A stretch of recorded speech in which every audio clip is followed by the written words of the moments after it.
Mislim, stvar je taka, da jaz, ko sem se zbudil s komaj, so tam nasprot mene je ležal en, ker ne vem točno, kakšne poškodbe je imel, ker sem zelo zavidel, ker je lahko šel sam na stranišče in to. In potem, ker je bila vizita, je vprašal zdravnike, kdaj bom šel, pa jaz bom domov. Ne.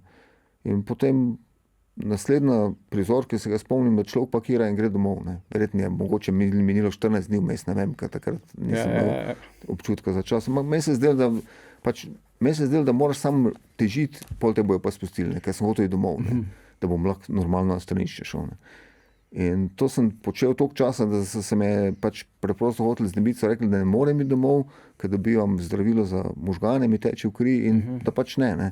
In potem sem jaz nagruntal, da je ena moja taka zdravnica, ki nas je imela protibolečinsko terapijo, da je v bistvu soseda z iste ulice kot sem jaz in da bo pač ona zjutraj preden gre v klinični center prišla še do mene, zamenjala to flašo in ampak meni vse niso hoteli spustiti in so rekli ne, dokler bo pač to teklo v žile, ne boste šli domov.